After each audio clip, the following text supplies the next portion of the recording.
Welcome to Fierce Conversations with Toby, the podcast where we dive deep into the art of overcoming. Here we share powerful stories that ignite healing and inspire profound transformations in your own journey. I'm Toby Dorr, and together we'll explore the resilience, courage, and fierce determination that turn life's challenges into stepping stones for growth. Let's begin this transformative journey together.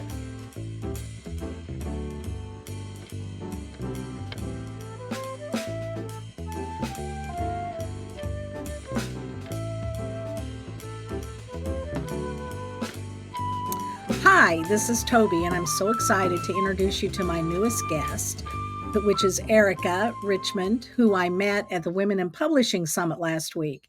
Wasn't that an awesome experience, that summit? Oh my gosh, it was amazing. It was my first year attending, and I will be back. It just blows my mind, all the events and the speakers that she has. And so if you are interested at all in publishing a book, you should check out the Women in Publishing Summit. And I will have a link on my website to be able to enroll for the summit for next year. So if you're interested, do check it out because it's very worth it. Yes, definitely. So, Erica, before we start, can you tell me what your favorite color is and why? Ooh, okay. So I cheated. I've been listening to your podcast, and I knew this question Okay. was coming. All And right. I was all set to give my favorite color currently, but I remembered. So I wrote a poem when I was in high school. It was a prose about me, and my Mhm. parents recently dropped off a box of all my stuff. I think they're trying to get your stuff in your own house. But within it was this poetry anthology, and I'm just going to read you one I or love that. um Okay. okay, so it's just I'll read the first two stanzas, I guess. I am not easily described. When I am alone, I think purple thoughts. I am a very bright blue when I'm with my friends. My greatest fear is rejection. I love that. I Yeah. love that. I can so relate to that because to me, I mean, colors have personalities and they even have flavors and scents. And, there's such a essence of so many things. And Yeah. I think color says a lot about a person. So I love that. Purple thoughts. Yeah, I And when thought I'm it with was my friends, really I'm blue. Yeah. so yeah, I I wrote love that. in 1991. I think I was 15. Wow. Yeah. Wow. That's excellent. That's excellent. I love that. You're the first one that's given me a poem for their favorite color. So that'll stand out for sure. So what's the hardest decision you've ever had to make? Oh my gosh, I wasn't expecting this one, so I wasn't able to cheat. This is a great question. The biggest or the hardest? The hardest The decision. hardest. Okay. So I think for me, one of the hardest decision that felt hard is back in 2019, um, I had been feeling a lot like I was having a lot of anxiety. I was really in a really hard place, and decided that I was going to quit my job. Um, that you know, that was supporting my family. I'm a solo parent, so that's I didn't have a backup plan. This was Mhm. I'm gonna quit it because I knew it was making me physically and emotionally sick. And I ended a relationship, a really long relationship, and it wasn't a horrible relationship, but I knew it wasn't serving me anymore. Um, Uh, so I did both of those all at once, and at the same time, I launched my business, Open Sky Stories. Um, yeah, and that was huge. I mean, like I said, I had no, safety net really at the time. I I just was love that. I like, love that. Sometimes the best things we do happen when we jump off that cliff yeah, because you have to make them work because you don't have a parachute. no, So yeah, yeah, I yeah, love that. So tell us a little bit about Open Sky Stories. yeah. So, I created Open Sky Stories, as a space to help inspire connection with people and to inspire connection using words. So this might be for people writing. I'm a writer, so, I find a lot of connection by myself writing. Maybe people are reading other people's words. It might be writing that you publish and share out, or it might be a connection, an internal connection that you find by journaling. Yeah. I love that. Yeah. I think words are so powerful, and, I love that you mentioned journaling. So, when I was in prison, I really started journaling with a purpose, and I have, like, 25 journals from my time in prison, and I found and I since done some research, and science proves that when you pick up a pen and you write, that somehow that pen's connected to your heart, and things come out that you don't even realize you're feeling. And when you sit and type on a keyboard, it's more of an act of using your mind. So your head's connected to the keyboard and your heart's connected to the pen. I And I just think, even for us writers who, of course, we have to put our work into a computer to get it printed, published, but some of the best thoughts come out when you just take a pen and paper and sit down and organize what it is you want to do. And I think you discover things about yourself you didn't even know. So I absolutely. love that. Absolutely. There's a Joan Didion quote, "I don't know what I think until I write it down." And I love that. yeah, I that love that. feels like Yeah, a mantra for me. I mean, writing is how I process everything. And I all of, my books and stories, my first drafts are all paper and pen, and then I I love that. yeah, Yeah. I have notebooks filled with ideas for my projects, but then I sit down and put them together on the computer, but, yeah, they start in a notebook, so I yeah. think I just get to the heart of everything that way. I think that's beautiful. So, tell us about a significant event in your life that knocked you down, and how did you pick yourself up? Okay. So this one would have to be that, I'm a single mom, so I have 2 kids, and separated from their dad when they were 2 and 4. So Mhm. really, really early on. We continued to co-parent together for 6 years, and then he passed away. He Oh, he took his own life. So oh, that's tough. That's that hard. that knocked me down. That was like, holy I Yeah.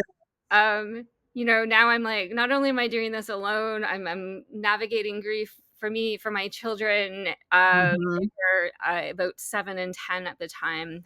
So yeah, that really shook things up for me, and made me, on one hand, appreciate a lot of what was happening in my life, look back, contemplate a lot of things, and it's still a huge part of my life right now. What was the what did you find to be the most useful thing for your children to deal with that, with their fathers taking his own life? So, I think the biggest thing, so, was just talking, like, Mhm. being open. Nothing was off limits. Like, oh my gosh, it's kind of, some of this stuff I look back and I was like, "Oh, people must have thought we were absolutely crazy." Like, they built a little Lego dad. Yeah, Oh. and they, like, put him around, they're like, "Hey, it's Lego dad." And I'm like, "Yeah, cool." And then, Yeah, kids have some of the best ideas, and I think as adults, we squelch them. right? So, I think that I love that Lego dad. Yeah, Yeah. so we just really was like, "Get it out." Like, no conversation is off the topic. Like, we can Mhm. talk about absolutely anything. We can laugh about things that most people wouldn't laugh about. Um, because that's how I think the laughter and the talking, and then again through art, right? Like, all 3 of Yes. us, have used writing and art as a huge Mhm. part of our healing as well, and some of it is dark, and, whether Mhm. it's intentionally dark or not, it can come across that way, but it's, getting it out. So that to Yeah, me, I think you have to get it out because I think it's the things that we keep hidden inside of us that have the power to destroy us because it just creates a wound in there that festers and oozes, and you never know when it's gonna erupt. So right. I think that's beautiful to be able to talk about the things that bother you. That Mhm. is a great way to approach life. So, who has been your most important mentor? Okay. My most important mentor, I would say, oh my gosh, I've got I would Goodness, I would think, so some of my English teachers for sure, Mhm. very helpful in supporting my writing, at a young age and telling me that, that they enjoyed my stories and my Mhm. poetry and thought they were, had some legs to them, which was incredible and giving me some chances that I probably never would have had otherwise. My friend system is amazing, and my family. To mention one, I think would, be tricky, but I think all. You can mention several, but, Yeah, yeah, I think it's important to surround yourself with people that inspire and lift you up. yeah, absolutely, and I think that's it, and I think the older I get, the more I realize that, I really only wanna be around people who are Mhm. supportive of me and my You know, dreams. the best thing about the Women in Publishing Summit, I first went 3 years ago, and I was a speaker at that event too.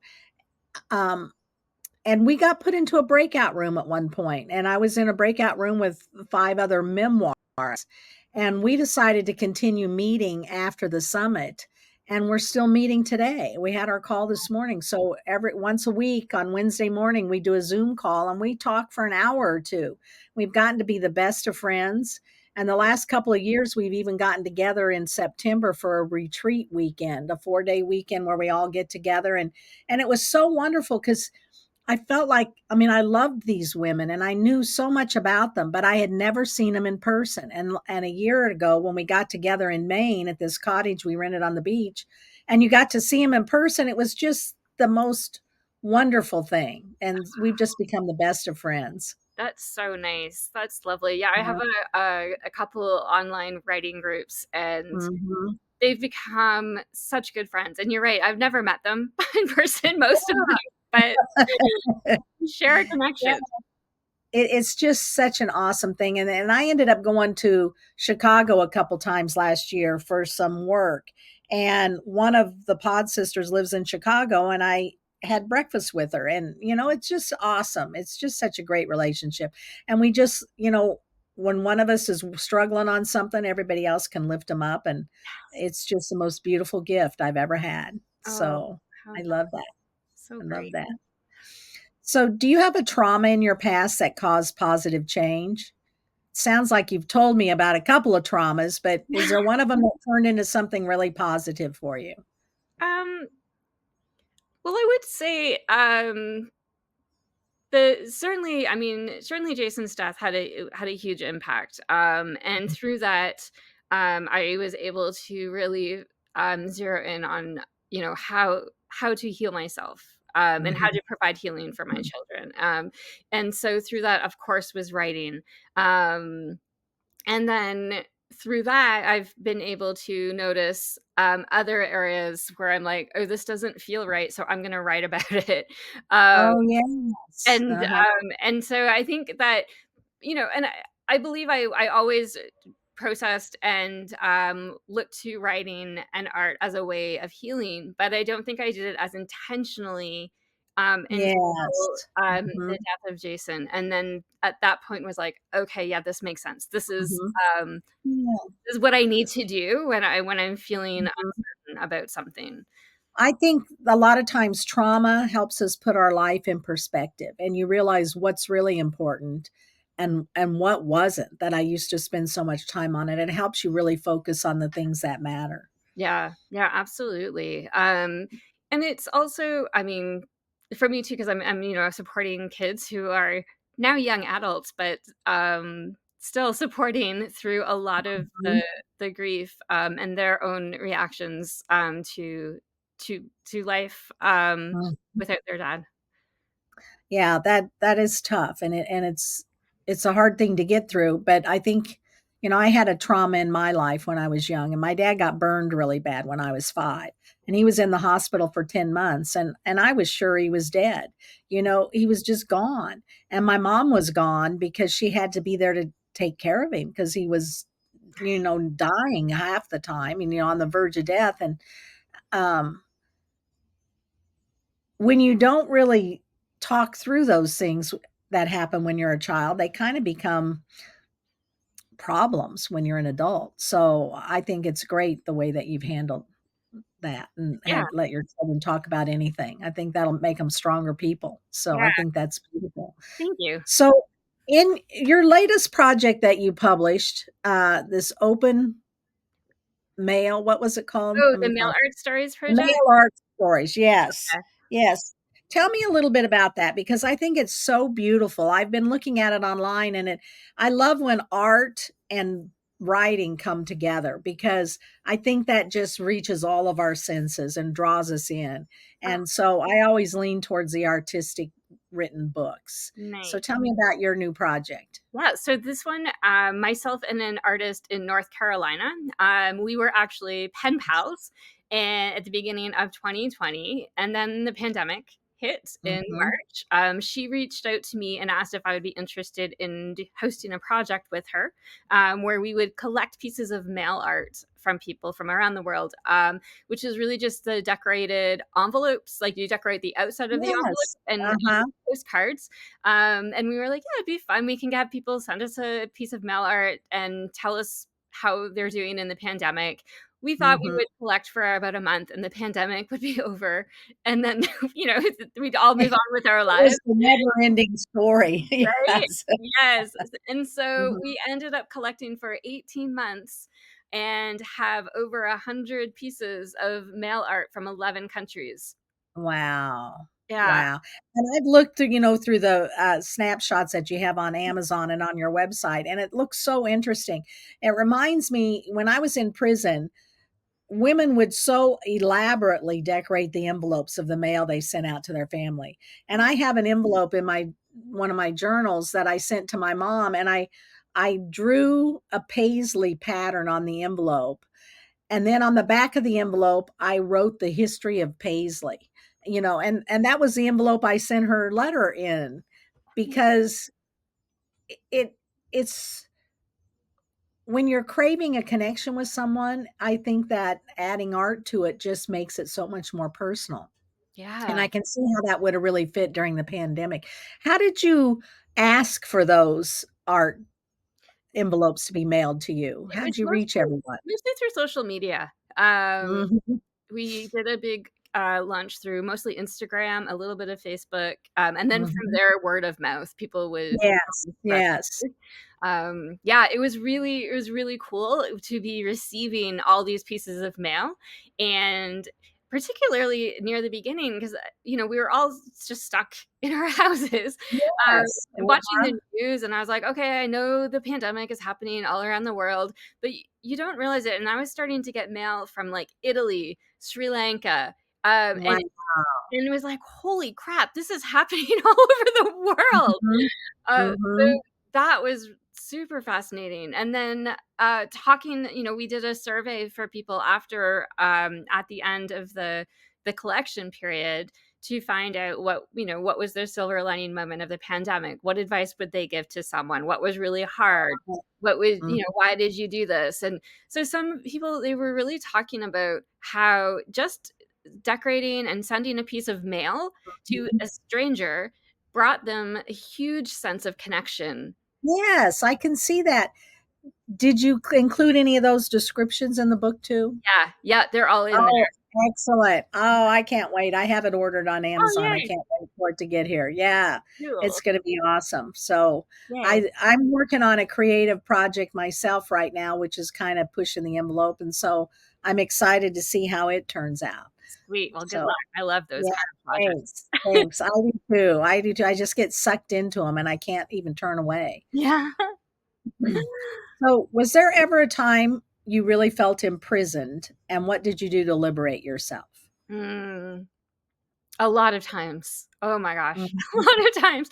I think though, it all kind of for me has come down to, my anxiety disorder, uh, Uh, and it has made me feel imprisoned, um, and perhaps the feeling of imprisonment also in situations has created my anxiety disorder. It's, I don't know, the chicken or mhm, the egg, what one came first. right. But definitely it was around this feeling of incredible anxiety, Mhm. and without knowing that I had anxiety. I actually thought everyone felt the way I did all the time. Ah, So yeah. I was like, "Well," I just was really bad at functioning, that everyone else Mhm. was feeling this and that they were just able to coast in their lives, and I was feeling the same thing as them, but I just couldn't get it together. So what did you do to get through that? How did you take control of your anxiety?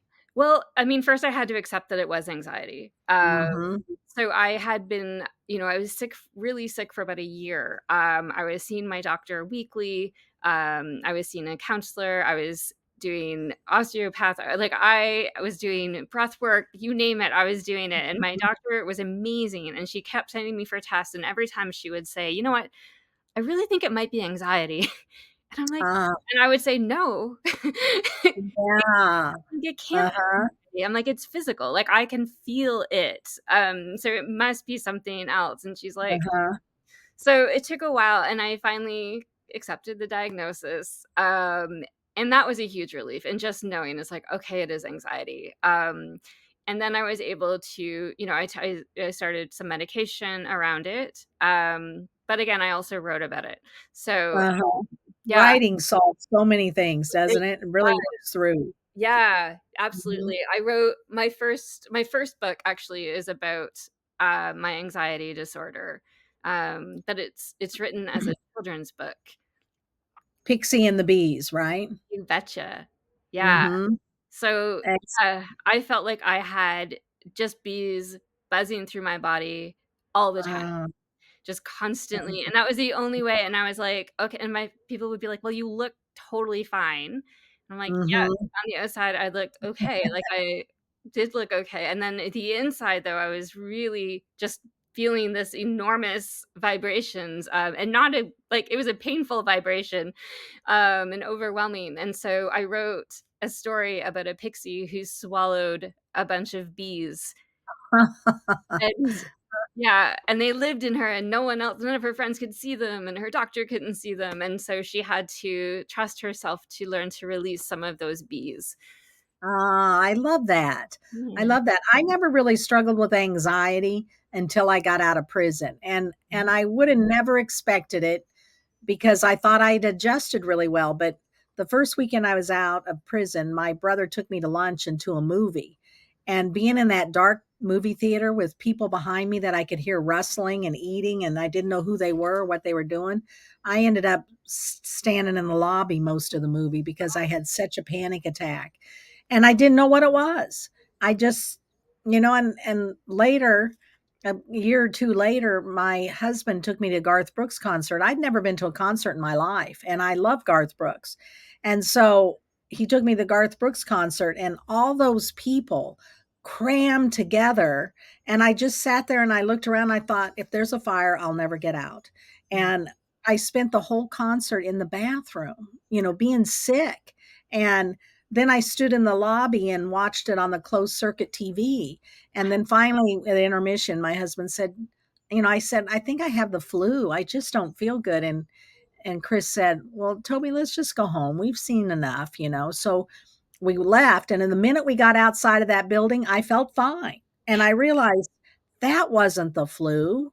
I, mm. I was anxious about being in there and that crowd and all that noise and being so close to people. And so I do have to be, excuse me, I do have to be a little bit careful now Yeah. about where I put myself. Yeah, absolutely, and I think just knowing that, right, it makes a big difference. Mhm, I know for me, I can tell if a situation, is going to bring on anxiety for me, mhm. and, sometimes I just have to do it, right? Sometimes it's just life, Yes. and you're like, "Okay, I gotta go, I gotta do it," and Mhm. then so I've got some coping strategies, and other times if I don't actually if it's nothing that I have to be at or, maybe it's an opportunity, that came along and I'm gonna say no to it because I know Yes. from the get-go. It's okay to say no. I Yeah. was a person who never said no. I said yes to everything and nearly killed myself by trying to do more than I could do. Yeah, So, yeah, it is important to learn to say no. absolutely. So, I Yeah. think that's awesome, and to admit that you do have an anxiety problem because in today's world, we all want to say we don't have any issues. We're just perfect and we can deal with things. And a lot of times people can't. Yeah. But you're right. The first step is to admit that you have it and then you can deal with it. I love that. Yeah. So, what's one question you wish I'd asked? Oh goodness. What's one question? Do I one question I wish you had asked. Oh, might be what am I excited about now? Yes, that's a great question. So, tell us. Okay, so I know we're pre-recording, but I have another book coming out in May. That another Pixie book that I'm really, really excited about. And this one's called Pixie and the Fox. Hmm.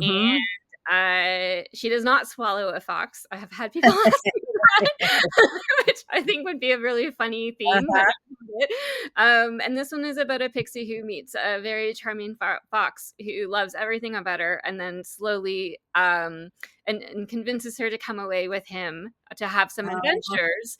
But while they're away, everything that he loved about her, he's takes away from her, he strips her from. So he takes her laughter, her light, her wow. shine, and and then leaves her alone all by herself. And she has to find a way to bring that back and know that that those are the things that make her who she is, and that she Mhm. um needs to stay strong and resilient and find herself again.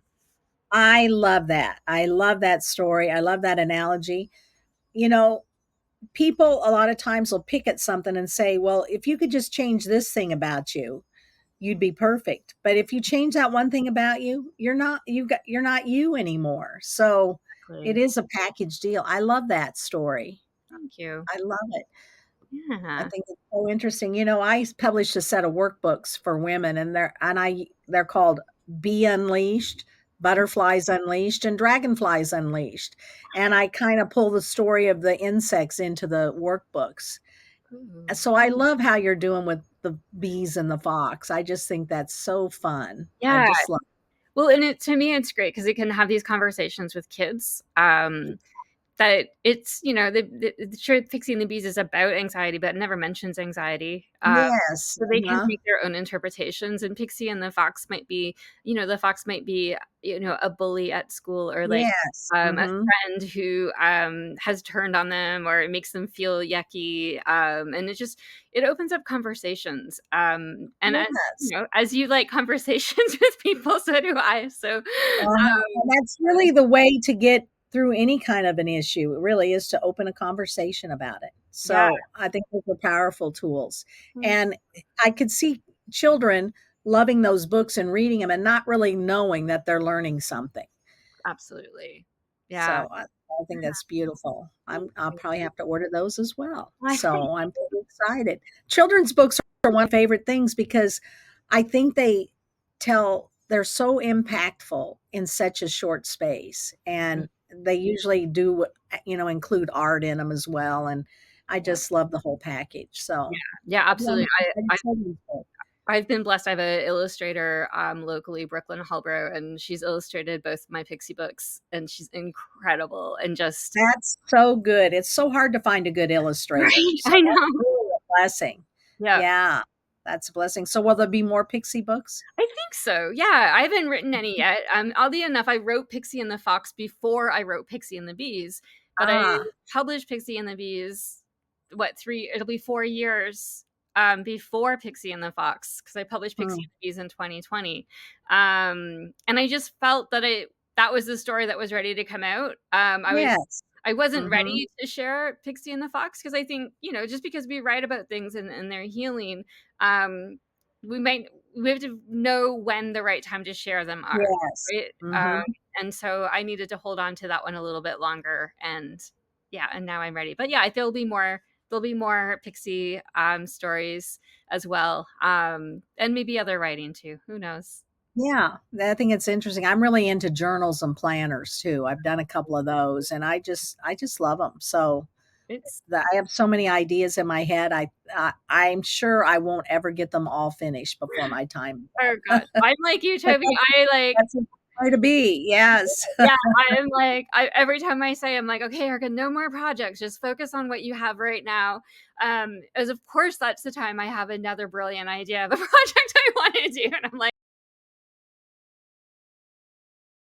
Thank you for tuning in to Fierce Conversations with Toby. Your support means the world, and I hope today's episode made a positive impact on you. To keep our conversations going, please subscribe on Apple Podcasts, Spotify, YouTube, or wherever you listen. A 5-star rating, like, comment, or review helps tremendously in spreading our message. You can also support the show by joining our Patreon at patreon.com/fierce conversations. All members receive a downloadable gratitude journal and access to a private Facebook group. Plus, 10% of your subscription goes directly to donating my workbooks to women in prison.